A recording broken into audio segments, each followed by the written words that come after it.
हाँ भाई, ये कि निरोध क्या कर रहा है तेरे बैग में? ये पापा मिल गया, इसे पहन लेता हूँ पापा। मतलब?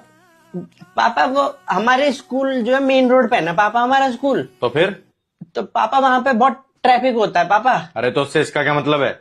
ये पापा प्रोटेक्शन के लिए ही है ना ये, तो फिर अरे मैं तो ये वो प्रोटेक्शन के लिए नहीं है, तू भी बेवकूफ है। याद आ गया पापा, ये याद आ गया, स्कूल में मंगाया है पापा ये। किसने मंगाया है? इंग्लिश वाली मैडम मांग रही थी। क्यों? वो पापा ये कह रहे थे कि पॉपुलेशन बहुत बढ़ गई है इंडिया की पापा। फिर? तो पापा एक डिस्कशन हुआ था, इंग्लिश वाली मैडम ने करवाया था। उसमें कह रही थी कि आपके पड़ोस में जो है ना आपको बांटने हैं। अच्छा। हाँ पापा, ये एक वो है, डोनेशन है ये एक तरीके अच्छा से। अच्छा अच्छा। हाँ पापा। तो बेटा ये तो एक ही है फिर। हाँ पापा, और लेनी पड़ेंगी पापा। हाँ तो इसका पैकेट ले लियो, है ना? हाँ पापा, ये पापा 500 रुपए का आएगा। हाँ तो कोई बात नहीं, मेरे पर्स में से ले जाइयो पैसे। ठीक है पापा। शाबाश बेटा, ऐसे